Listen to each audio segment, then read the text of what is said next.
안녕하세요. 세라믹 하면 뭐가 떠오르세요? 아마 찻잔? 아니면 예쁜 도자기? 대부분 그렇죠. 근데 오늘 우리가 이야기할 내용은요. 여러분의 그 생각을 아마 180도 바꿔놓을 거예요. 사실 세라믹은요. 우리가 쓰는 최첨단 기기들, 그 심장부에서 세상을 움직이는 뭐랄까 숨은 주인공 같은 거거든요. 자, 그럼 지금부터 그 놀라운 세계로 한번 들어가 볼까요? 자, 그럼 퀴즈 하나 내볼게요. 다이아몬드, 그리고 아주 작은 초소형 기계, 그리고 지금 여러분이 보고 계실지도 모르는 바로 그 스마트폰. 이 세 가지의 공통점이 있다면 과연 뭘까요? 전혀 상관없어 보이는데, 그죠? 이걸 하나로 묶는 게 대체 뭘까요? 정답은요. 바로 첨단 세라믹입니다. 지금 화면에 보이는 이 작은 톱니바퀴 같은 거 있잖아요. 이게 현미경으로 봐야 보일 만큼 작고 정밀해야 하는데요. 그러니까 맴스라는 건데요. 이렇게 눈에 보이지도 않을 정도로 작고 정밀해야 하는데 또 엄청나게 튼튼해야 하는 부품들, 이런 것들이 바로 이 첨단 세라믹으로 만들어지는 겁니다. 자, 그래서 오늘은 이런 순서로 한번 알아볼 거예요. 먼저 우리가 알던 도자기를 넘어서 세라믹이 대체 뭔지 다시 한번 보고요. 그리고 평범한 유리가 어떻게 슈퍼 유리가 되는지, 또 다이아몬드는 왜 궁극의 연마제인지 알아볼 겁니다. 마지막으로 탄소의 미래, 그리고 이걸로 어떻게 물건을 찍어내는지까지 차근차근 따라와 보세요. 네, 첫 번째, 도자기를 넘어서입니다. 일단 우리가 가진 세라믹에 대한 생각, 그 고정관념부터 한번 깨부수고 시작해보죠.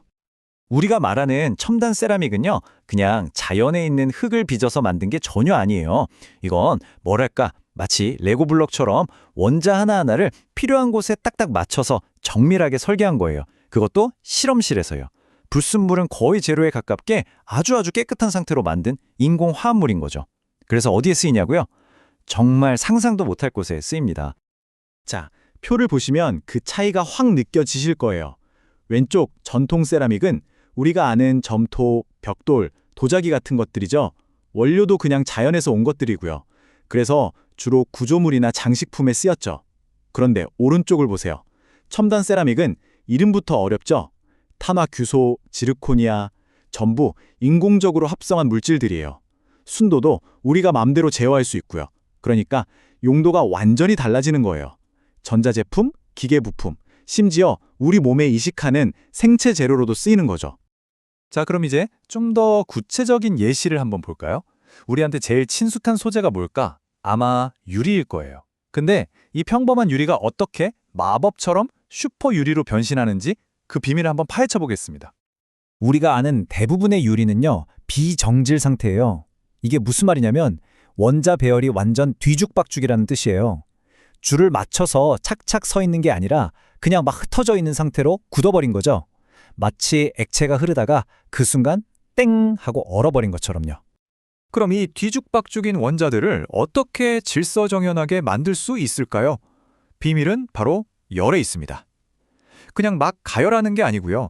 아주 정밀하게 온도를 조절하면서 서서히 열을 가하면 신기한 일이 벌어져요.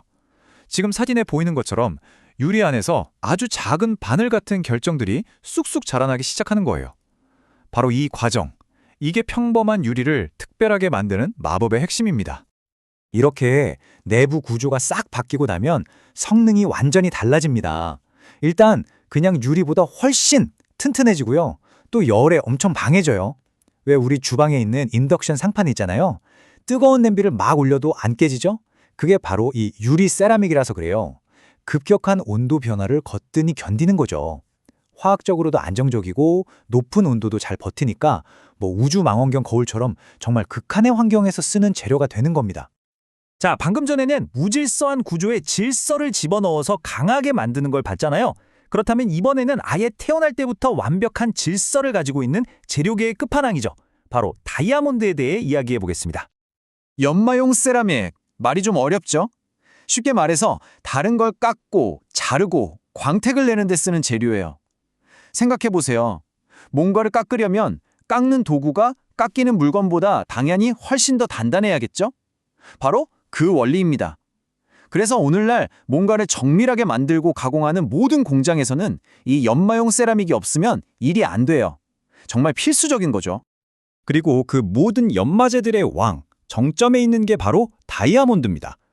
탄소 원자들이 정말 강력하게 꽉 뭉쳐 있어서 지구상에 존재하는 물질 중에 제일 단단해요. 이게 끝이 아니에요.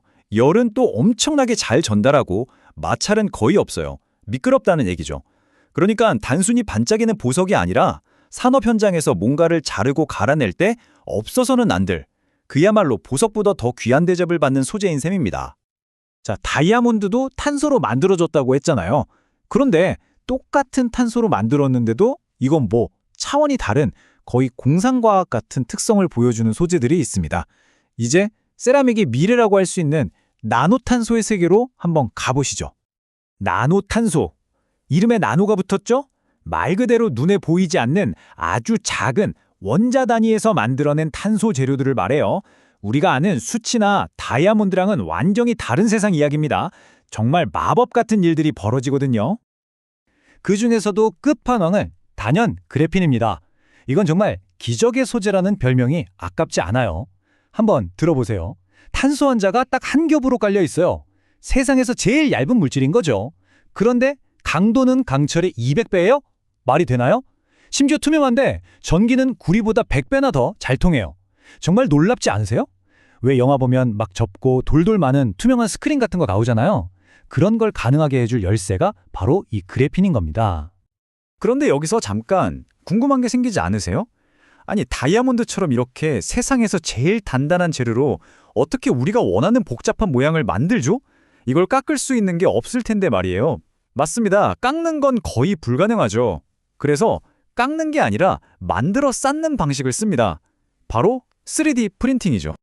이게 바로 광조형법이라는 세라믹 3D 프린팅 기술인데요. 과정이 복잡해 보이지만 원리는 생각보다 간단합니다. 일단 세라믹 가루랑 빛을 쏘면 굳는 특수한 액체를 섞어줘요. 그리고 여기에 자외선 레이저를 쏴서 우리가 원하는 모양대로 딱 그 부분만 한 층씩 굳히는 거예요. 그림 그리듯이요. 이걸 수백 수천 번 반복해서 층층이 쌓아 올리면 일단 모양이 완성되겠죠? 그 다음엔 이걸 아주 뜨거운 가마에 넣고 구워요. 그럼 어떻게 될까요? 아까 섞었던 액체 성분은 전부 다 타서 날아가 버리고 순수한 세라믹 알갱이들만 남아서 서로 꽉 뭉쳐 단단한 부품이 되는 겁니다. 이 기술이 왜 대단하냐면요. 예전 방식, 그러니까 깎거나 틀에 부어서 만드는 걸로는 상상도 못했던 아주 복잡하고 정교한 모양을 만들어낼 수 있다는 거예요. 예를 들면 사람마다 얼굴 모양이 다 다르잖아요. 그럼 환자한테 딱 맞는 맞춤형 인공뼈나 치아 임플란트를 만들 수 있는 거죠. 아니면 비행기 엔진에 들어가는 엄청나게 복잡한 부품 같은 것들도요. 이게 다 이 3D 프린팅 기술 덕분에 가능해진 겁니다. 이 문장이 오늘 우리가 나눈 이야기의 핵심을 딱 짚어주는 것 같아요. 우리의 삶을 편안하게 만드는 많은 기술의 발전은 결국 적합한 재료를 쓸 수 있느냐 없느냐에 달려 있었다라는 말이죠. 결국 인류의 기술 발전이라는 건 새로운 재료를 발견하고 그걸 우리가 원하는 대로 다룰 수 있게 되는 과정 그 자체였던 거예요. 그리고 바로 이 첨단 세라믹이 그 발전의 가장 앞에 서 있는 거고요. 생각해보면 우리 손에 들린 스마트폰 화면부터 저 하늘을 나는 제트기 엔진, 심지어 우리 몸 안에 들어가는 임플란트까지 첨단 세라믹은 정말 조용히 하지만 아주 강력하게 우리 세상의 미래를 만들고 있었던 거죠. 그렇다면 이 놀라운 소재가 다음에는 또 어떤 기술의 혁명을 일으키게 될까요? 여러분도 한번 상상해 보시면 재밌을 것 같습니다. 오늘 이야기는 여기까지입니다.